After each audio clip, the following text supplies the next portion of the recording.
ముందు ఆడియో అంటే పార్ట్ 2లో చెప్పుకున్నాం కదా. శుక్రుడు యయాతికి ముసలితనంతో పీడింపబడమని శాపం పెడతాడు. తన 5 కొడుకులను పిలిచి, మీలో ఒక్కడు నా ముసలితనం గ్రహించి తన యవ్వనాన్ని నాకు ఇవ్వమని యయాతి అడుగుతాడు. అందరికంటే చిన్నవాడు శర్మిష్ఠ కుమారుడైన పూరుడు తండ్రి కోరినట్లుగానే తన యవ్వనాన్ని తండ్రికి ఇచ్చి అతని ముసలితనాన్ని తాను గ్రహించాడు. యయాతి ఇష్టభోగాలను 1000 సంవత్సరాలు అనుభవించి తృప్తి పొంది పూర్ణ యవ్వనాన్ని అతనికే ఇచ్చి తన ముసలితనాన్ని తానే తీసుకుంటాడు. పూరుడిని సర్వభూతుల సామ్రాజ్యానికి చక్రవర్తిని చేస్తాడు. ఇంతవరకు ముందు ఆడియోలో మనం చెప్పుకున్నాం. ఉగ్రశ్రవసుడు సౌనకాది మహామునులతో మరలా ఇలా చెప్పసాగాడు. యయాతి తన కొడుకు అయిన పూరుడికి పట్టాభిషేకం చేసిన తరువాత పూరుడు జనరంజకంగా రాజ్యపాలన సాగిస్తూ ఉన్నాడు. పూరుడి కొడుకు జనమేజయుడు, జనమేజయుని కొడుకు ప్రాచీన్వంతుడు, ప్రాచీన్వంతుని కొడుకు సంయాతి, సంయాతి కొడుకు అహమ్యాతి, అహమ్యాతి కొడుకు సార్వభౌముడు, సార్వభౌముని కొడుకు జయత్సేనుడు, జయత్సేనుడి కొడుకు అవాచీనుడు, అవాచీనుడి కొడుకు అర్హుడు, అర్హుని కొడుకు మహాభౌముడు, మహాభౌముని కొడుకు యుతానీకుడు, యుతానీకుని కొడుకు అక్రోధనుడు, అక్రోధనుని కొడుకు దేవాతిథి, దేవాతిథి కొడుకు రుచీకుడు, రుచీకుని కొడుకు రుక్షుడు, రుక్షుని కొడుకు మతినారుడు. ఆ మతినారుడు సరస్వతీ నదీ తీరంన 12 సంవత్సరములు సత్రయాగం చేశాడు. సరస్వతీ నది అతన్ని తన భర్తగా చేసుకుంది. వారికి త్రసుడు అనే వీరుడు పుట్టాడు. త్రసుని కొడుకు ఇలునుడు, ఇలునుడి కొడుకు దుష్యంతుడు. దుష్యంతుడు చిన్నప్పటి నుండి అడవులలో తిరుగుతూ సింహాలను పులులను వెంటాడి పట్టుకుంటూ ఆడుకుంటూ ఉండేవాడు. దుష్యంతుని రాజ్యపాలనలో ప్రజలు ధర్మ మార్గం అవలంబిస్తూ ప్రశాంతంగా జీవిస్తున్నారు. ఒకరోజు దుష్యంతుడు వేటకు వెళ్ళాడు. అలా వేటాడుతూ దుష్యంతుడు ఒక తపోవనానికి చేరుకున్నాడు. అది కణ్వాశ్రమము. కణ్వ మహర్షి తపస్సు చేసుకునే ఆశ్రమం. ఆ ఆశ్రమంలో బద్ధశత్రువులైన సింహాలు, ఏనుగులు, ఎలుకలు, పిల్లులు చట్టాపట్టాలు వేసుకొని సహజీవనం చేస్తూ ఉంటాయి. దుష్యంతుడు తన మంత్రులతో, నేను ఒంటరిగా వెళ్ళి కణ్వ మహామునిని దర్శించి వస్తాను, మీరు ఇక్కడే ఉండండి అని చెప్పి ఒంటరిగా నడుచుకుంటూ వెళ్ళాడు. కణ్వాశ్రమ సమీపంలో ఒక అందమైన కన్యను చూశాడు. ఆమె పేరు శకుంతల. శకుంతల కూడా అతిలోక సుందరుడైన దుష్యంతుని చూసింది. అతనిని సాదరంగా ఆహ్వానించింది. ఉచిత రీతిన సత్కరించింది. దుష్యంతుడు ఆ కన్యను చూసి, నా పేరు దుష్యంతుడు, ఈ దేశాన్ని ఏలే చక్రవర్తిని. వేట నిమిత్తము ఈ అడవికి వచ్చాను. కణ్వ మహర్షిని దర్శించుకుందామని ఇక్కడికి వచ్చాను అన్నాడు. వారు ఇప్పుడే పండ్లు తెచ్చుటకు వెళ్ళారు, ఇప్పుడే వస్తారని చెప్పింది శకుంతల. బాల, నీ తల్లిదండ్రులు ఎవరు? ఇక్కడ ఎందుకు ఉన్నావు అని అడిగాడు దుష్యంతుడు. ప్రభు, నేను కణ్వ మహర్షి కుమార్తెను అని బదులు చెప్పింది. ఈమె మునికన్యక అయితే నా మనసు ఈమె మీదకి ఎందుకు లగ్నమైంది? కణ్వముని ఆజన్మ బ్రహ్మచారి, మరి ఆయనకు కూతురు ఎలా వచ్చింది అని మనసులో అనుకొని శకుంతల పుట్టుక గురించి తెలుసుకోవాలనుకున్నాడు. శకుంతల సన్యాసాశ్రమాన్ని పాటిస్తున్న కణ్వ మహామునికి నువ్వు కూతురు ఎలా అయ్యావు అని అడిగాడు. మహారాజా, నాకు తెలియదు. ఒకరోజు ఒక మునీశ్వరుడు నా తండ్రి గారైన కణ్వ మహాముని నా పుట్టుపూర్వోత్తరాల గురించి అడిగాడు. నా తండ్రి ఆ మునీశ్వరునికి చెప్పింది నేను విన్నాను. అది మీకు చెప్తాను, వినండి. ఒకసారి రాజర్షి అయిన విశ్వామిత్రుడు తపస్సు చేస్తూ ఉన్నాడు. ఆ తపస్సుకు ఇంద్రుడు భయపడ్డాడు. విశ్వామిత్రుని తపస్సు భగ్నం చెయ్యాలని అనుకున్నాడు. వెంటనే మేనక అనే ఒక అప్సరస్సును పిలిచాడు. మేనక, నీవెలాగైనా విశ్వామిత్రుని వద్దకు వెళ్ళి ఆయన తపస్సు భగ్నం చెయ్యాలని అడిగాడు. మేనక భయపడింది. దేవేంద్ర, విశ్వామిత్రుని వద్దకు పోవడానికే నువ్వు మొదలుకొని అందరూ దేవతలు భయపడతారు. మరి నన్ను ఆయన వద్దకు పోయి ఆయన తపస్సు భగ్నం చెయ్యి అని అడగడం తగునా చెప్పండి, కానీ నా శక్తి కొలది ప్రయత్నించి ఆయన మనసును మారుస్తానని చెప్పి మేనక విశ్వామిత్రుని వద్దకు వెళ్ళింది. ఘోరమైన తపస్సు చేస్తున్న విశ్వామిత్రుని చూసింది. ఆయనకు నమస్కారం చేసింది. తన చిలకత్తెలతో ఆయన దృష్టిలో పడే విధంగా పూలు కోస్తూ అటూ ఇటూ తిరుగుతూ ఉంది. విశ్వామిత్రుడు మేనకను చూశాడు. ఆయన మనసు చలించింది. మేనక మీద మనసు పడ్డాడు. తపస్సు కట్టిపెట్టాడు. మేనకతో కామసుఖాలు అనుభవించసాగాడు. వారిద్దరికీ ఒక ఆడ శిశువు జన్మించింది. వచ్చిన పని అయిపోయింది కాబట్టి మేనక దేవలోకానికి వెళ్ళిపోయింది. విశ్వామిత్రుడు తిరిగి తపస్సు చేయడానికి తపోవనానికి వెళ్ళిపోయాడు. ఆ పసిబిడ్డ మాత్రం ఏడుస్తూ ఆ ఇసుక తిన్నెల మీద ఉండిపోయింది. అక్కడ ఉన్న పక్షులు తమ రెక్కలను అడ్డంగా పెట్టి నీడ కల్పిస్తూ ఆ బిడ్డను కాపాడాయి. అప్పుడు నా తండ్రి కణ్వ మహర్షి తన శిష్యులతో అక్కడికి వెళ్ళారట. నదీ తీరంలో ఒక ఇసుక తిన్నె మీద పక్షుల చేత రక్షింపబడుతున్న ఆ ఆడబిడ్డను చూశారట. ఆ బిడ్డను తీసుకొని ఆశ్రమానికి వచ్చారట. ఆ ఆడ శిశువును నేనే.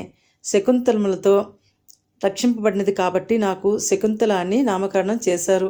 అప్పటి నుండి నన్ను తన కన్న కూతుర్లా పెంచుతూ ఉన్నారు. నేను వారిని నా తండ్రిలాగా ఆదరిస్తున్నాను అని చెప్పింది శకుంతల.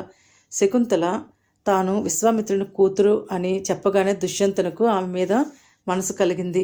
విశ్వామిత్రుడు క్షత్రియుడు కాబట్టి శకుంతల క్షత్రియ కన్య. దుష్యంతుడు శకుంతలను చూసి, ఓ కోమలి, నువ్వు అతిలోక సౌందర్యవతివి. నువ్వు ఈ నార చీరలు కట్టుకొని ఆశ్రమవాసం చెయ్యి తగవు. నువ్వు అందమైన రాజసౌధములలో రాజ్యసంపదలను అనుభవింపవలసిన దానవు. నాకు నీ మీద ప్రేమ కలిగింది. నిన్ను 8 రకాలైన వివాహ విధులలో ఒకటైన గాంధర్వ విధి ప్రకారం వివాహం చేసుకుంటాను అని అన్నాడు దుష్యంతుడు. మహారాజా, నా తండ్రి కణ్వుల వారు ఆశ్రమంలో లేరు. వారు వచ్చి కన్యాదానం చేసినా నన్ను మీరు స్వీకరింపవచ్చును అని చెప్పింది. కోమలి, గాంధర్వం నాకు పెద్దల అనుమతితోనూ మంత్రతంత్రములతోనూ పనిలేదు. అత్యంత రహస్యంగా జరిగేదే గాంధర్వము అని ఆమెకు చెప్పి ఒప్పించాడు.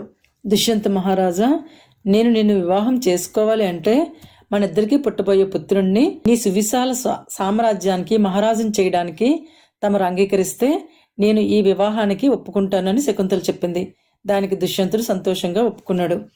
శకుంతల దుష్యంతులకు గాంధర్వ విధిన వివాహం జరిగింది.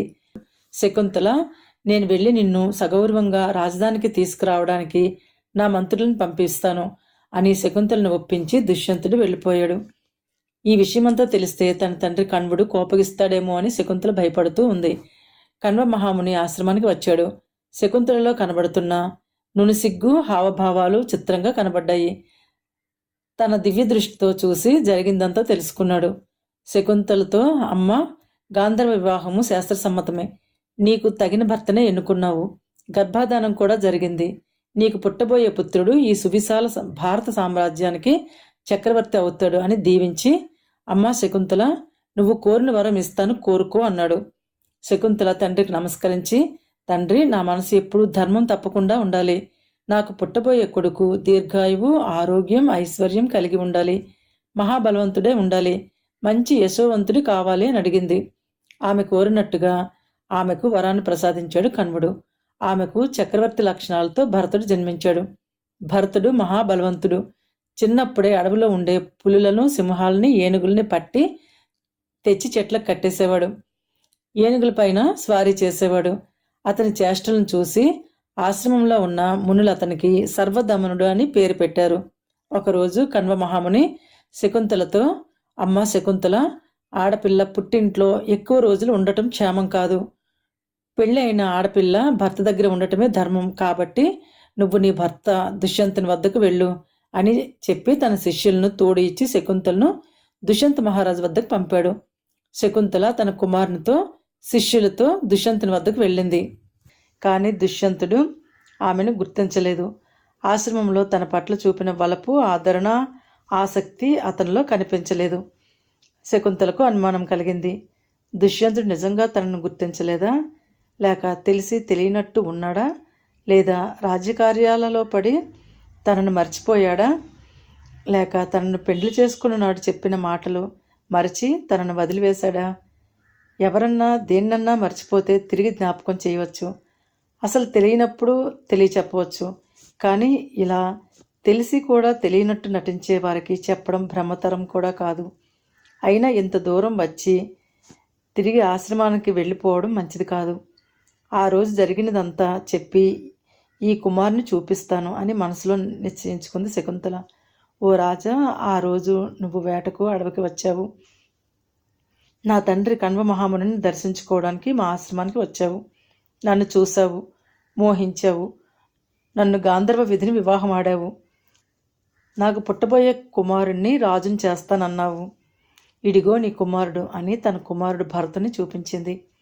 ఇదంతా చూశాడు దుష్యంతుడు. అతనికి అంతా తెలుసు. కానీ ఏమీ తెలియని వానివలే, నువ్వెవరో నాకు తెలియదు, నేను నిన్నెప్పుడూ చూడలేదు, నువ్వు ఎక్కడి నుండి వచ్చావో అక్కడికే పో అని అన్నాడు. శకుంతలకు దుఃఖం పొర్లుకు వచ్చింది.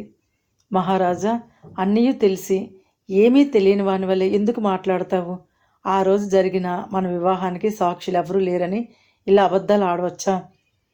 మీకు ఇది తగునా? కానీ మనలను సూర్యచంద్రులు, పంచభూతాలు, మన హృదయము, యముడు రాత్రి పగలు ఎప్పుడూ గమనిస్తూనే ఉంటాయి. కట్టుకున్న భార్యను తిరస్కరించేవాడికి ఇహలోక సుఖం కానీ పరలోక సుఖం కానీ దక్కవు. పుత్ర సంతానాన్ని పొందాలంటే భార్య కావాలి. ధర్మం, అర్థం, కామం, మోక్షం అనే పురుషార్థాలను సాధించడానికి, వంశాన్ని నిలపడానికి, ఉత్తమగతులు పొందడానికి, హృదయానికి ఆనందం కలిగించడానికి భర్తకు భార్య అవసరం. భార్య బిడ్డలను ఆదరంతో చూసేవాడికి ఎలాంటి కష్టాలు రావు. అదీ కాక భార్య భర్తలో అర్ధభాగము. అందుకని భర్త కంటే భార్య ముందు చనిపోయినా స్వర్గంలో భర్త కోసం ఎదురు చూస్తూ ఉంటుంది. కానీ భర్త ముందు చనిపోతే భార్య కూడా అతనితో సహగమనం చేస్తుంది. అలాంటి భార్యను అవమానించడం ధర్మం కాదు. పురుషుడు తన భార్య శరీరంలో ప్రవేశించి తిరిగి ఆమెకు పుత్రుడిగా జన్మిస్తాడు. కాబట్టి కొడుకులో భర్తను చూసుకుంటుంది స్త్రీ. తండ్రి కూడా తన రూపానికి ప్రతిరూపమైన కొడుకును చూసి ఆనందిస్తాడు. పైగా పున్నామ నరకం నుండి ఉద్ధరించేవాడు పుత్రుడు. ఒక దీపం నుండి మరొక దీపం వెలిగినట్టు నీ శరీరం నుండి ఈ పుత్రుడు పుట్టాడు. కాబట్టి పుత్రుని కౌగిలించుకొని ఆనందించు. నీ కొడుకు నీ వంశకర్త అవుతాడని సరస్వతి చెప్పింది. మన వివాహం జరిగిన రోజు తమరు నాకు ఇచ్చిన మాటను మరవడం తగునా? మనకు పుట్టిన ఈ కుమారుణ్ణి నిరాకరించడం తగునా? ఈ లోకంలో సత్యం పలకడం కన్నా మంచి పని మరొకటి లేదు. 1000 అశ్వమేధ యాగాలు చేసిన ఫలం ఒక్క సత్యవాక్యంతో సమానము. ఎన్ని తీర్థాలు సేవించినా, వేదాలన్నీ చదివినా అవి సత్యం చెప్పడంతో సాటిరావు. నేను అప్సరస్ అయిన మేనకకు, రాజర్షి అయిన విశ్వామిత్రునికి పుట్టినదానను. ధర్మం తప్పి నేను అసత్యం పలుకను. కాబట్టి తమరు నాకు కణ్వాశ్రమంలో చెప్పిన మాటలు గుర్తుకు తెచ్చుకొని నన్ను మన కుమారుని స్వీకరించండి అని పలికింది శకుంతల. కానీ దుష్యంతుడు అంగీకరించలేదు. నేను మహారాజును, నువ్వు సామాన్య ఋషికన్యవు. నేను నిన్నెప్పుడూ చూడలేదు. ఆడవారు అబద్ధాలు ఆడతారు అనే మాట సార్థకం చేస్తున్నావు. ఎత్తుగా బలంగా కనపడుతున్నా ఇతడిని నా కొడుకు అని చెప్తున్నావా? ఇలాంటి అబద్ధాలను నేను అంగీకరించను. నువ్వు నీ ఆశ్రమానికి తిరిగిపో అని తిరస్కరించాడు దుష్యంతుడు. మహారాజా, నాకు ఈ తిరస్కారాలు కొత్త కాదు. పుట్టిన నాడే తల్లిదండ్రుల చేత విడువబడ్డాను. ఇప్పుడు భర్త చేత విడువబడ్డాను. నేను నోచిన నోములు ఇంతే అని సరిపెట్టుకుంటాను. ఇంతకన్నా ఏమీ కాదు కదా. ఇంకా నాకు ఆ భగవంతుడే దిక్కు అంటూ కొడుకుని తీసుకుని వెనక్కి తిరిగి వెళ్ళిపోబోయింది. అప్పుడు ఆకాశం నుండి ఒక వాక్కు వినిపించింది. ఓ దుష్యంత మహారాజా, శకుంతల నిజమే చెప్పింది. ఈ శకుంతల నీ భార్య. ఈ భరతుడు నీకు శకుంతలకు పుట్టినవాడు. వీరిని స్వీకరించు అని చెప్పింది. ఇది విని దుష్యంతుడు లేచి సభలో ఉన్న వారితో అన్నాడు, సభాసదులారా, ఆ రోజు నేను ఈ శకుంతలను గాంధర్వ విధిని వివాహమాడిన మాట నిజం. నాకు ఈమెకు తప్ప వేరే ఎవరికీ తెలియదు. లోకనెందుకు భయపడి ఇప్పటిదాకా ఈమె నాకు తెలియదు అని అన్నాను. కానీ ఇప్పుడు ఆకాశవాణి అందరికీ నిజం తెలియచేసింది. నేను నా భార్య పుత్రులను స్వీకరిస్తున్నాను అని పలికి శకుంతలను భరతుని సాదరంగా స్వీకరించాడు. భరతుని యువరాజుగా చేశాడు. కొంతకాలం రాజ్యసుఖాలు అనుభవించి కొడుకు భరతునికి రాజ్యం అప్పగించి భార్యతో తపోవనానికి వెళ్ళాడు. భరతుడు ఈ సువిశాల సామ్రాజ్యాన్ని జనరంజకంగా పాలించాడు. భరత వంశానికి కర్త అయ్యాడు. అటువంటి భరతునికి భూమన్యుడు జన్మించాడు. భూమన్యుడి కొడుకు సుహోత్రుడు. సుహోత్రుడి కొడుకు హస్తి. అతని పేరు మీదనే హస్తినాపురం వెలిసింది. అదే కౌరవుల రాజధాని అయింది. హస్తి కొడుకు వికంఠనుడు. వికంఠనుడి కొడుకు అజమీఢుడు. అజమీఢుడికి 124 మంది కుమారులు. అందులో సంవరుణుడు అనేవాడు సూర్యుడి కుమార్తె అయిన తపతిని వివాహం చేసుకున్నాడు. వారికి మరొక వంశకర్త అయిన కురు జన్మించాడు. అతని పేరు మీదనే కురువంశం మొదలైంది. భారత యుద్ధం జరిగిన ప్రదేశం కూడా అతని పేరు మీదనే కురుక్షేత్రం అని పిలువబడింది. కురునకు విదూరథుడు పుట్టాడు. విదూరథుని కొడుకు అనస్వుడు. అనస్వుని కొడుకు పరీక్షిత్. పరీక్షిత్ కొడుకు భీమసేనుడు. భీమసేనుడి కొడుకు ప్రదీపుడు. ప్రదీపుని కొడుకు ప్రతీపుడు. ప్రతీపుని కొడుకు శంతనుడు. శంతనుడికి గంగాదేవికి దేవవ్రతుడైన భీష్ముడు పుట్టాడు. శంతనునికి యోజనగంధైన సత్యవతికి చిత్రాంగదుడు, విచిత్రవీర్యుడు అనే 2 కొడుకులు పుట్టారు. అప్పుడు జనమేజయుడు వైశంపాయన మహర్షి శంతన మహారాజుకు గంగాదేవికి ఎలా కలిసింది, వారికి భీష్ముడు ఎలా పుట్టాడు, వివరించండి అని అడిగాడు. వైశంపాయనుడు ఇలా చెప్పసాగాడు. పూర్వము ఇక్ష్వాకు వంశంలో మహాభిషుడు అనేవాడు 1000 అశ్వమేధ యాగాలు 100 రాజసూయ యాగాలు చేసి బ్రహ్మలోకానికి వెళ్ళి అక్కడ దేవతలతోనూ మహర్షులతోనూ బ్రహ్మదేవుని సేవిస్తూ ఉన్నాడు. ఒకరోజు గంగాదేవి బ్రహ్మసభకు వచ్చింది. అప్పుడు గాలి బలంగా వీచింది. గంగాదేవి కట్టుకున్న చీర కొంచెం పైకి లేచి గంగాదేవి తోడలు కనబడ్డాయి. దేవతలందరూ తలలు పక్కకి తిప్పుకున్నారు. కానీ మహాభిషుడు ఆసక్తిగా చూస్తూ ఉన్నాడు. బ్రహ్మదేవుడు ఇది చూశాడు. కోపం వచ్చింది. మహాభిష, నువ్వు భూలోకమున మానవ వనితకు జన్మించు అని శాపం పెట్టాడు. తన తప్పు తెలుసుకున్నాడు మహాభిషుడు. బ్రహ్మదేవ, భూలోకంలో ప్రతీపుడు అనే పుణ్యాత్ముడు ఉన్నాడు కాబట్టి అతనికి కొడుకుగా జన్మిస్తాను అని కోరుకున్నాడు. బ్రహ్మదేవుడు సరే అన్నాడు. ఇది ఇలా ఉండగా గాలికి చీర తొలగినప్పుడు తన తొడలను చూసిన మహాభిషుని చూసి గంగాదేవి మోహించింది. అతనినే తలుచుకుంటూ భూలోకానికి వస్తూ ఉంటే 8 మంది వసువులు ఆమెకి ఎదురుపడ్డారు.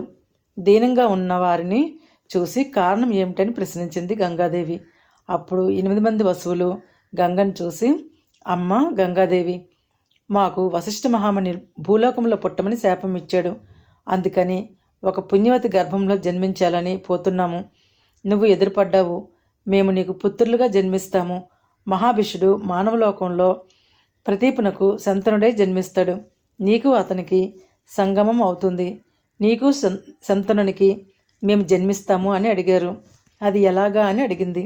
అమ్మ గంగాదేవి, మాలో 8వ వాడు ప్రభాసుడు. అతడు మా అందరి అంశాలతో దీర్ఘాయువుగా నీ కన్న కొడుకే మానవలోకంలో ఉంటాడు అని చెప్పారు. గంగాదేవి అష్టవసువులు అలా ఒప్పందం చేసుకొని వెళ్ళిపోయారు.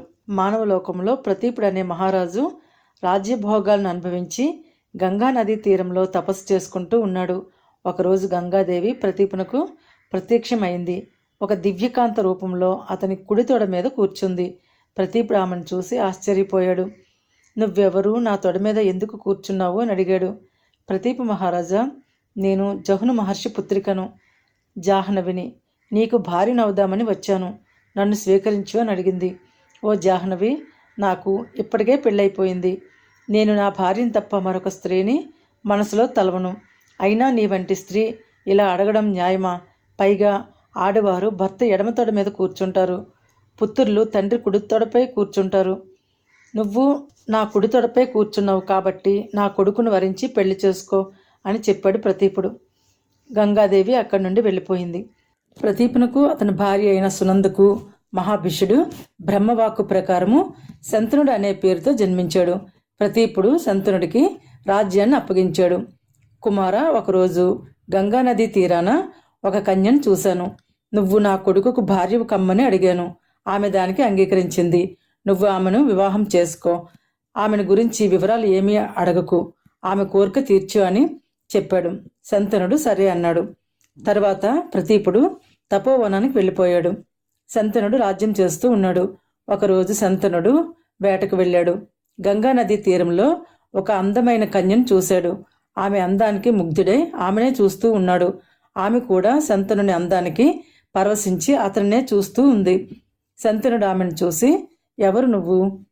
ఒంటరిగా ఇక్కడ ఎందుకున్నావు అని అడిగాడు. దానికి ఆమె, ఓ రాజా, నీకు నన్ను భార్యగా స్వీకరించాలి అనే కోరిక ఉంటే నన్ను ఏమీ అడక్కు. నేను ఏం చేసినా అడ్డు చెప్పకు. నా మనసు నొప్పించకు. అలాగైతే నేను నీకు భార్యనై నీ కోరికలు తీరుస్తాను అని చెప్పింది. తండ్రి చెప్పిన మాట గుర్తుకు వచ్చింది. పైగా ఆమె మీద మనసు పడ్డాడు శంతనుడు. అందుకని ఆమె చెప్పిన వాటికి ఒప్పుకున్నాడు. గంగను వివాహం చేసుకున్నాడు. గంగకు శంతనుడికి పశువులు ఒకరి వెంట ఒకరు కుమారులుగా జన్మించారు. గంగ వారందరినీ పుట్టిన వెంటనే గంగా నదిలో పడవేసింది. శంతనుడికి మనసులో బాధగా ఉన్నా అనుకున్న మాట ప్రకారము ఏమీ అనేవాడు కాదు. అలా 7 వసువులు పుట్టారు, చనిపోయారు. 8వ వసువు అయిన ప్రభాసుడు జన్మించాడు. ఈసారి శంతనుడు ఊరుకోలేదు. ఇప్పటిదాకా పుట్టిన వారందరినీ గంగలో వేశావు. నాకు ఈ కొడుకును వదలడం ఇష్టం లేదు. నేను ఇవ్వను అన్నాడు. శంతన మహారాజా, నువ్వు నాకు ఇచ్చిన మాట తప్పావు. నేను వెళ్ళిపోతున్నాను. నేను ఎవరో తెలుసా? నేను గంగను. అష్టవసువులు వశిష్ఠ మహాముని శాపంతో మానవలోకంలో పుట్టారు. వారు కోరిన కోరిక ప్రకారము నా గర్భంలో జన్మించారు. పుట్టగానే వారికి విముక్తి కలిగించాను. ఈ 8వ కొడుకు చిరకాలం జీవిస్తాడు, కీర్తిమంతుడవుతాడు అని చెప్పింది గంగ. ఓ గంగ, వసువులు దేవతలు, దోషం లేనివారు కదా. వశిష్ఠ మహర్షి వారికి ఎందుకు శాపం ఇచ్చాడు? వివరంగా చెప్పు అని అడిగాడు. అప్పుడు గంగ, శంతను మహారాజా, వరుణుడు కుమారుడైన వశిష్ఠుడు అనే మహాముని మేరు పర్వతపు గుహలో తపస్సు చేస్తూ ఉన్నాడు. వశిష్ఠుని ఆశ్రమంలో నందిని అనే కామధేను ఉంది. అది వశిష్ఠునికి కావలసిన వస్తువులన్నింటినీ ఇస్తూ వశిష్ఠునికి సేవ చేస్తూ ఉంది. ఒకరోజు అష్టవసువులు వశిష్ఠుని ఆశ్రమానికి వచ్చారు. కామధేనువును చూశారు. దాని మహిమకు ఆశ్చర్యపోయారు. అందులో 8వ వసువు భార్య తన భర్తతో అంది, నందిని అనే ఈ కామధేనువు పాలు తాగి రోగము ముసలితనము లేకుండా బతుకుతారంటారు కదా. మరి దీని యజమాని ఎంతటి గొప్పవాడై ఉండాలి. కాబట్టి ఈ ధేనువును నా ప్రాణ స్నేహితురాలు జీతవతికి కానుకగా ఇవ్వాలని కోరికగా ఉంది అని అడిగింది. మిగిలిన వసువులు కూడా అందుకు వంతపాడారు. 8వ వసువు ప్రభాసుడు నందిని అనే ఆ హోమధేనువును పట్టుకొని తీసుకొని వెళ్ళాడు. వశిష్ఠ మహాముని తన యోగ దృష్టితో ఇదంతా చూశాడు. ఆయనకు కోపం వచ్చింది. మీరందరూ మానవులై పుట్టండి అని శాపమిచ్చాడు. వసువులందరూ వశిష్ఠుని కాళ్ల మీద పడ్డారు. భూలోకంలో ఎక్కువ కాలం ఉండకుండా అనుగ్రహించమని వేడుకున్నారు. అలాగే జరుగుతుంది. కానీ అసలు నేరం చేసినవాడు ఈ 8వ వసువు అయిన ప్రభాసుడు. వాడు మాత్రము చిరకాలము మానవలోకంలో ఉంటాడు, సంతానహీనుడిగా బతుకుతాడు అని అన్నాడు. తర్వాత జరిగిందంతా మీకు తెలిసిందే అని చెప్పింది గంగాదేవి. 8వ వసువైన ప్రభాసునికి దేవవ్రతుడు అని నామకరణం చేసింది. శంతన మహారాజా, దేవవ్రతుడు పెద్దవాడు అయ్యే వరకు నా దగ్గరే పెరుగుతాడు అని చెప్పింది. అతనిని తీసుకుని వెళ్ళిపోయింది. ఇదంతా విని శంతనుడు ఆశ్చర్యపోయాడు. జరిగిన దానికి విచారిస్తూ హస్తినాపురానికి వచ్చాడు. కొంతకాలం తర్వాత ఒకరోజు శంతనుడు వేట నిమిత్తము గంగానది తీరానికి వెళ్ళాడు. ఒకచోట గంగానది ప్రవాహం ఆగిపోయినట్టు అయ్యింది. శంతనుడు ఇది చూసి ఆశ్చర్యపోయాడు. దీనికి కారణం ఏమిటా అని ఆలోచిస్తూ గంగానది వెంట నడుస్తూ ఉన్నాడు. అక్కడ ఒక చోట ఒక బాలుడు గంగానదికి అడ్డంగా తన బాణాలతో అడ్డుకట్ట కట్టాడు. అతనే గంగా శంతనుల కుమారుడు దేవవ్రతుడు. కానీ శంతనుడు ఆ కుమారుణ్ణి గుర్తించలేదు. ఇంతలో గంగాదేవి అక్కడికి వచ్చింది. ప్రభు, ఈ బాలుడు మీ కుమారుడు. వశిష్ఠుని వద్ద వేదాలు నేర్చుకున్నాడు. శుక్రుడు బృహస్పతి వద్ద ధర్మశాస్త్రాలు నేర్చుకున్నాడు. పరశురామునితో సమానంగా ధనుర్విద్య నేర్చుకున్నాడు. ఇంకా నీ కుమారుణ్ణి స్వీకరించుమని అప్పచెప్పి గంగ వెళ్ళిపోయింది. వీరుడు, ధీరుడు, గుణవంతుడు, సకల విద్యాపారంగతుడు అయిన కొడుకును చూసి శంతనుడు ఉప్పొంగిపోయాడు. కొడుకుతో సహా హస్తినాపురానికి వచ్చాడు. దేవవ్రతునికి యౌరాజ్య పట్టాభిషేకం చేశాడు. ఒకరోజు శంతనుడు యమునా నదీ తీరంలో విహరిస్తూ ఉన్నాడు. దూరం నుండి మంచి పరిమళం వేస్తూ ఉంది. ఆ పరిమళం వస్తున్న వైపుగా వెళ్ళగా అక్కడ ఒక అందమైన కన్యను చూశాడు శంతనుడు. ఆమె యోజనగంధి సత్యవతి. ఆమె ఒంటి మీద నుండి వచ్చే పరిమళాన్ని, ఆమె సౌందర్యాన్ని చూసి పరవశించిపోయాడు శంతనుడు. ఓ సుందరి, నువ్వెవరు? ఒంటరిగా ఇక్కడ ఎందుకు పడవ నడుపుతున్నావు అని అడిగాడు. ఓ రాజా, నేను దాసరాజు కూతుర్ని. తండ్రిగారి ఆజ్ఞ మేరకు పడవ నడుపుతూ ఉన్నాను అని బదులు చెప్పింది సత్యవతి. శంతనుడికి ఆమెను వివాహం చేసుకోవాలని కోరిక కలిగింది. వెంటనే శంతనుడు దాసరాజు దగ్గరికి వెళ్ళి తన కోరిక వెల్లడించాడు. మహారాజా, ఆడపిల్ల పుట్టిన వెంటనే ఒక వరుని చేతిలో పెట్టడం సాంప్రదాయం. నా కుమార్తెను నీ వంటి వరునికి ఇవ్వడానికి అభ్యంతరం ఏముంది? కానీ నాది ఒక కోరిక ఉంది అని అన్నాడు దాసరాజు. అదేమిటో చెప్పు అని అడిగాడు శంతనుడు. నా కుమార్తెకు పుట్టబోయే సంతానానికి రాజ్యాధికారం దక్కాలని కోరాడు దాసరాజు. దానికి శంతనుడు ఒప్పుకోలేదు. గాంగేయుడికి తప్ప వేరే వారికి రాజ్యం ఇవ్వడం ఇష్టం లేదు. వేరే ఏదైనా కోరుకో అన్నాడు శంతనుడు. నాకు మరేమీ ఇష్టం లేదు అన్నాడు దాసరాజు. విచారంతో శంతనుడు హస్తినాపురానికి తిరిగి వచ్చాడు. అప్పటి నుండి శంతనుడు రాజకార్యాలు సరిగ్గా చూడడం లేదు. ఎప్పుడు ఏదో విచారంగా ఉంటున్నాడు. గాంగేయుడు ఇది చూశాడు. తండ్రి, మీ మనోవేదనకు కారణం ఏమిటి అని అడిగాడు. గాంగేయ, ఒకే పుత్రుడు కలవాడు, అసలు సంతానం లేనివాడు సమానమే అని ధర్మశాస్త్రాలు చెబుతున్నాయి. నీకు తోడుగా మరికొంతమంది కొడుకులను కనాలని నాకు కోరికగా ఉంది. పైగా నువ్వు అస్త్రశస్త్ర విద్యలో ఆరితేరినవాడవు, శత్రువుల పట్ల క్రూరుడవు, అత్యంత సాహసకుడు. కాబట్టి నీకు ప్రమాదం ఎప్పుడూ పొంచి ఉంటుంది. నువ్వు ఎన్నాళ్ళు బ్రతుకుతావో తెలీదు. కాబట్టి ఇంకా కొంతమంది పుత్రులు ఉంటే బాగుంటుందనే అనుకుంటున్నాను అన్నాడు శంతనుడు. తండ్రికి మరలా వివాహం చేసుకోవాలని కోరికగా ఉందని గాంగేయునికి అర్థమైంది. మంత్రులతో ఆలోచించి అసలు విషయం తెలుసుకున్నాడు. దాసరాజు దగ్గరకు వెళ్ళాడు. దాసరాజా, నీ కుమార్తె యోజన గంధని నా తండ్రి శంతనునికి ఇచ్చి వివాహం చెయ్యండి అని అడిగాడు. చాలా సంతోషం. నువ్వు నీ తండ్రి కొరకు కన్యను అడగడానికి వచ్చిన ధర్మాత్ముడివి. ఈ కన్య సామాన్యురాలు కాదు, ఉపరిచర వసువు వీర్యానికి జన్మించింది.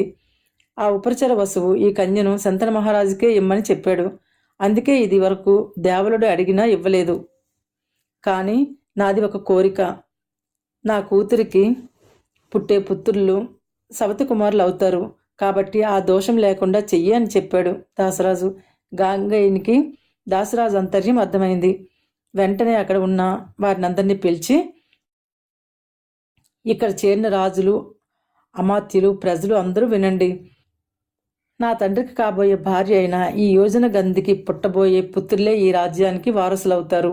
అతనే మనందరికీ ప్రభు అని చెప్పాడు. కానీ దాసరాజుకు ఒక సందేహం కలిగింది. గాంగేయ, నువ్వు రాజ్యాధికారాన్ని వదులుకున్నావు, కానీ నీకు పుట్టబోయే పుత్రులు ఊరుకోరు కదా, వారు నీ మాటను అంగీకరిస్తారా అని అడిగాడు.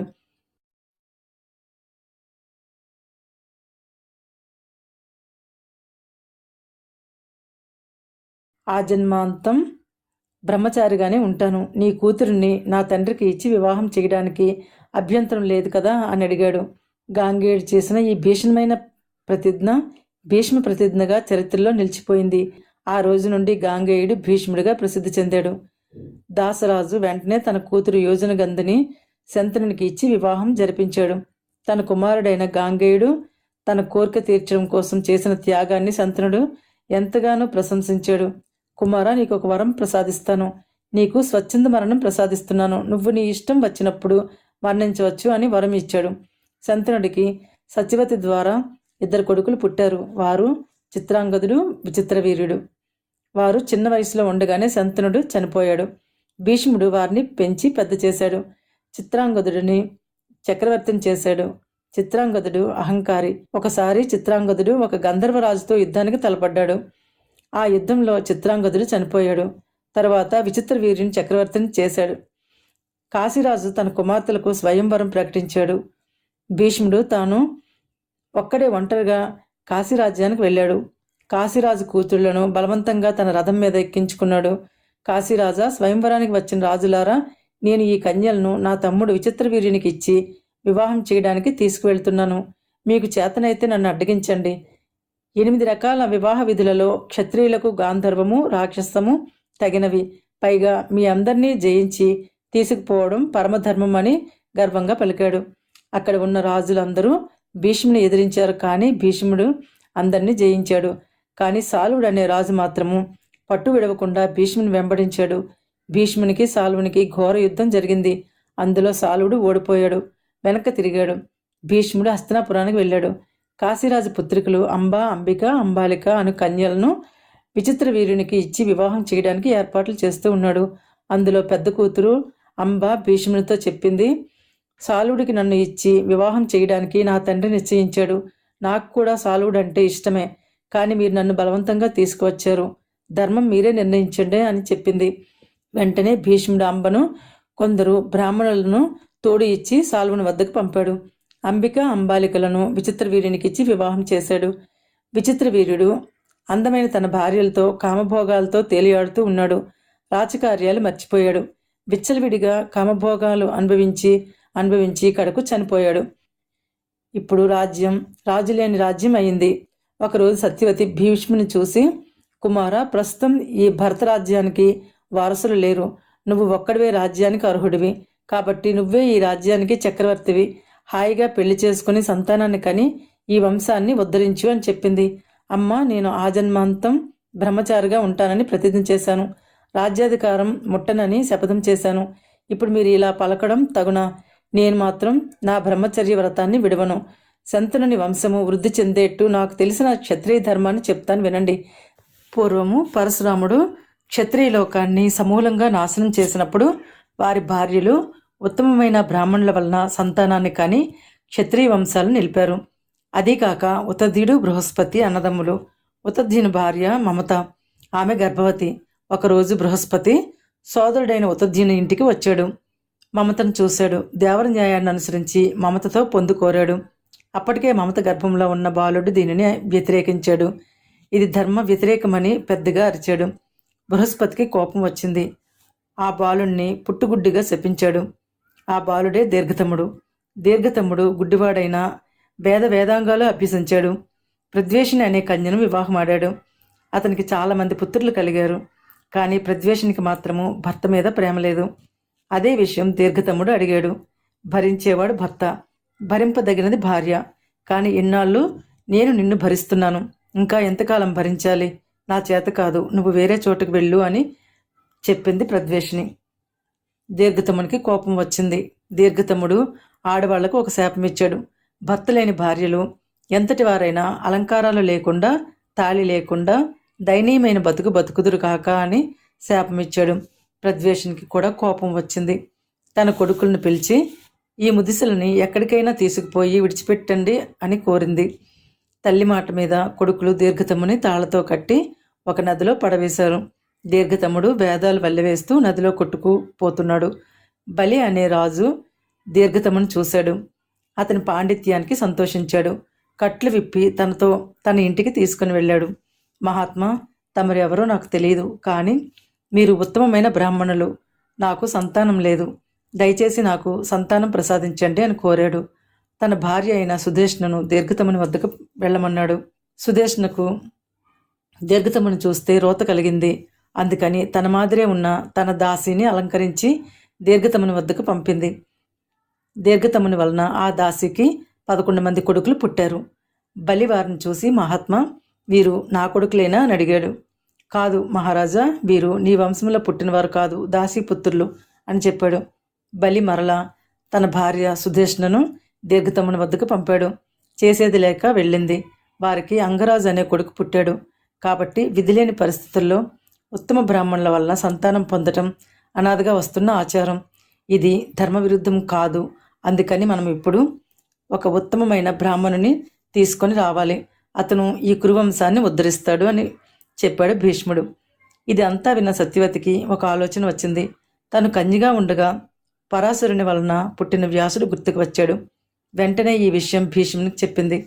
కుమార, వ్యాసుడు సమస్త ధర్మాలు తెలిసినవాడు, గొప్ప తపస్వి. ఆయన వలన నీ తమ్ముడు భార్యలకు సంతానం కలుగుతుంది అని చెప్పింది. వెంటనే మనసారా తన కొడుకైన వ్యాసుని ప్రార్థించింది. వ్యాసుడు తల్లి ముందు ప్రత్యక్షమయ్యాడు. చాలా రోజుల తర్వాత వచ్చిన కొడుకును చూసి ఆనందించింది. వ్యాసుడు తల్లికి నమస్కరించాడు. భీష్ముడు వ్యాసుని సత్కరించాడు. సత్యవతి కుమారుని చూసి, కుమారా, ఈ రాజ్యానికంతా వారసుడైన ఈ భీష్ముడు తన భీషణ ప్రతిజ్ఞతో వివాహానికి, రాజ్యాధికారానికి దూరమయ్యాడు. నాకు వేరే కుమారులు లేకపోవడం వల్ల ఈ వంశం ఇంతటితో ఆగిపోయే ప్రమాదం ఉంది. ధర్మసమ్మతమైన దేవర న్యాయమున నీ తమ్ముని భార్యలందు సంతానం పొందుమని సత్యవతి చెప్పింది. అమ్మ, నువ్వు ఆజ్ఞాపించినట్లే చేస్తాను అంటాడు వ్యాసుడు. సత్యవతి తన పెద్ద కోడలు అంబికను ఆ రోజు రాత్రి వ్యాసుని వద్దకు పంపింది. వ్యాసుడు వచ్చాడు. సన్నగా, నల్లగా, పొడుగ్గా, జడలతో వికృతంగా ఉన్న వ్యాసుని చూసి భయంతో కళ్ళు మూసుకుంది అంబిక. వ్యాసుడు ఆమెకు పుత్రదానం చేశాడు. అంబికకు మహాబల పరాక్రమవంతుడైన కొడుకు పుట్టాడు. కానీ సంగమ కాలంలో ఆమె కళ్ళు మూసుకున్నందున గుడ్డివాడుగా పుట్టాడు. అతనే ధృతరాష్ట్రుడు. సత్యవతి తన రెండవ కోడలు అంబాలికను వ్యాసుని వద్దకు పంపింది. వ్యాసుడు రాగానే అంబాలిక భయంతో వణికిపోయింది, తెల్లగా పాలిపోయింది. అందుకని ఆమెకు మహాపరాక్రమవంతుడు, గుణవంతుడు, వంశకర్త అయిన కొడుకు పుట్టాడు. కానీ సంగమకాలంలో ఆమె పాలిపోయినట్టు అయినందున ఆ కొడుకు పాండువర్ణం అంటే తెల్లని వర్ణంతో పుట్టాడు. అతనే పాండురాజు. కానీ అంబాలికకు గుడ్డివాడైన కొడుకు పుట్టినందుకు దుఃఖించింది సత్యవతి. మరొక కుమారుడిని ప్రసాదించమని వ్యాసుడిని కోరింది. దానికి వ్యాసుడు సమ్మతించాడు. ఆమె నిగ్రహం కలిగిన హృదయంతో ఉంటే మంచి కొడుకు పుట్టగలడని వ్యాసుడు అన్నాడు. ఆ మాట విని సత్యవతి ఇదివరకు వల్లనే కోడలైన అంబికను ఆజ్ఞాపించింది. ఆమె ఆ ముని యొక్క వికారమైన వేషాన్ని, ఆకారాన్ని, మేనివాసనను సహించలేక అసహించుకొని తన దాసిని ఒక దానిని అలంకరించి తానుండవలసిన సజ్జి మీద ఆమె ఉండేటట్లు ఆజ్ఞాపించింది. వ్యాస మహర్షి వచ్చి ఆ దాసి ప్రీతితో చేసిన సేవలకు సంతోషించి ఆమెకి పుత్ర సంతానాన్ని ఇచ్చాడు. తీవ్ర కోప స్వభావుడైన మాండవ్య మహర్షి పెట్టిన శాపం కారణంగా యముడు భూలోకంలో వేదవ్యాసుడి వీర్యం వలన ధర్మశాస్త్ర పండితుడు ఎదురులేని బలం కలవాడు అయిన విదురుడిగా ఆమెకు పుట్టాడు. ఇది విని జనమేజయుడు వైశంపాయనుడితో అన్నాడు, సమస్త జీవ సమూహాల పాపపుణ్యాల ఫలాలను తెలిసి వాటికి తగిన ధర్మం నడుపుతూ ఉన్న ఇటువంటి యమధర్మరాజుకు మాండవ్యుడి చేత శపింపబడి శూద్రవంతుకు పుట్టే స్థితి ఎందుకు కలిగింది అని అడిగాడు. జన్మేజయుడు వైశంపాయనుడితో, పూర్వము మాండవ్యుడనే మహర్షి భూమండలంలో ఉన్న పుణ్యతీర్థాలన్నింటినీ ఒంటరిగా తిరిగి సేవించి ఒక పట్టణానికి కొంత దూరంగా ఉన్న అడవిలో ఆశ్రమం కట్టుకొని దాని ద్వారంలో ఉన్న వృక్షం మొదట్లో చేతులు పైకెత్తి ఉంచి మౌన వ్రతంతో తపస్సు చేస్తూ ఉన్నాడు. ఆ పట్టణపు రాజు యొక్క ధనాన్ని దొంగిలించి కొందరు దొంగలు తలార్లు తమను వెంటాడుతూ ఉండగా మాండవ్యుడి సమీపానికి పరిగెత్తి ఆ ఆశ్రమంలో దాక్కున్నారు. ఆ దొంగలను వెంటాడి వచ్చిన తలారులు ఆ మునిని చూసి, రాజధానం దొంగిలించిన దొంగలు నీ దగ్గరికే పరిగెత్తుకుని వచ్చారు, నీకు తెలిస్తే వారి జాడను చెప్పమని అడిగారు. ఆ ముని మౌనవ్రతంలో ఉండటం చేత మాట్లాడకుండా ఉండగా కోపించి ఆశ్రమంలో ప్రవేశించి ఆ దొంగలను పట్టుకొని ఆ మునియే దొంగలకు సంధానం చేసే దళారి అని వేషం వేసుకొని మౌనంగా తపస్సు చేస్తున్నట్లు మాట్లాడకుండా ఉన్నాడని నిందలు పలికి తలార్లు నీతిమాలి మాండవ్యుడిని ఆ దొంగలతో కలిపి కట్టి తీసుకుని వచ్చి రాజుకు చూపించారు. తపస్వి వేషంలో ఉన్న దొంగగా భావించిన ఆ మాండవ్యుడిని నగరం వెలుపలి భాగంలో ఇనుపటెక్కంలో దిగివేసి కట్టివేయించాడు. మునిశ్రేష్ఠుడైన మాండవ్యుడు ఆ విధంగా శూలం మీద శిక్ష వేయబడి కూడా తన మనస్సులో ఎటువంటి వికారం లేని శాంత భావంతో సుఖదుఖాలలో కలత చెందని యోగచిత్తంతో ఆహారం తినకపోయినా చాలా కాలం ప్రాణాలతో ఉండి తపస్సు చేశాడు. ఈ విధంగా దేహానికి కలిగిన బాధను పట్టించుకోక తపస్సు చేస్తున్న ఆ ముని తపస్సు యొక్క అతిశయానికి మెచ్చి గొప్పవారైన ఋషులు పక్షుల ఆకారంతో రాత్రివేళ వచ్చి, ఓ మునిశ్రేష్ఠుడా, ఇటువంటి గొప్ప తపస్వి అయిన నీకు ఇటువంటి బాధ కలిగించిన వారెవ్వరు అని అడిగారు. వారితో ఆ మాండవ్యుడు అన్నాడు, మీ ప్రశ్నకు సమాధానం మీకు బాగా తెలిసి కూడా నన్ను అడగటం దేనికి? నరుడు తన పూర్వపుణ్య పాపకర్మల ఫలంగానే సుఖదుఖాలను పొందేటప్పుడు అనుభవిస్తూ ఉంటాడు. కాబట్టి నరుడు తన కర్మఫలాలకు తానే కర్త అవుతాడు. కానీ ఇందులో ఇతరులు కారణం ఎందుకు అవుతారు అని ఆ మహామునులతో మాండవ్యుడు పలికిన మాటలను ఆ నగరాన్ని రక్షించే భటులు విని వచ్చి రాజుకు చెప్పారు. ఆ రాజు వెంటనే బయలుదేరి శూలానికి గుచ్చబడి కట్టబడి ఉన్న మాండవ్యుడికి మొక్కి, నేను చేసిన తెలివి తక్కువతనానికి క్షమించి నన్ను అనుగ్రహించండి అని శూలం నుండి ఆ మునిని విడిపించబోగా అది తీయటానికి రాలేదు. అప్పుడు దాని మొదలును నెమ్మదిగా నరికించగా అతని కంఠంలోని పక్క భాగంలో మిగిలిన శూల భాగం శరీరంలోనే ఉండిపోయింది. దాని వలన ఆ ముని ఆణి మాండవ్యుడు అని పిలువబడ్డాడు. ఆ మహాముని గొప్ప తపస్సు చేసి లోకాలన్నింటినీ దాటి ఒకనాడు యముని నగరానికి పోయి యమధర్మరాజుతో అన్నాడు, యమధర్మరాజా, ఇటువంటి భయంకరమైన శిక్షకు నేనేం తప్పు చేశాను? బ్రాహ్మణుడైనా నన్ను ఇంతగా కోపించి కూడని శిక్షతో శిక్షించడం న్యాయమా? అనగా మాండవ్యుడితో ధర్మరాజు అన్నాడు, నువ్వు చిన్నతనంలో తూనీగలను ఎగరనీయకుండా పట్టి మేకలకు గుచ్చి ఉంచావు. దాని ఫలాన్ని ఇప్పుడు అనుభవించావు. హింస చేసేవారికి కష్టాలు పొందక తప్పుతుందా అని అన్నాడు. ఇది విని మాండవ్యుడు కోపించి, పుట్టినది మొదలుగా 14 ఏండ్లు దాటేంత వరకు పురుషుడు బాలుడు అనబడతాడు. అతడు ఏది చేసినా పాపాన్ని పెద్దగా పొందడు. అతడికి ఇతరులు కీడు చేస్తే పాపులవుతారు. ఇది నేను చేసిన కట్టడి. నువ్వు ఇటు ధర్మాన్ని భావించక బాల్యంలో స్వల్పమైన దోషాన్ని చేసిన నాకు బ్రాహ్మణులకు యోగ్యం కాని కఠినమైన శిక్షణ ఇచ్చావు.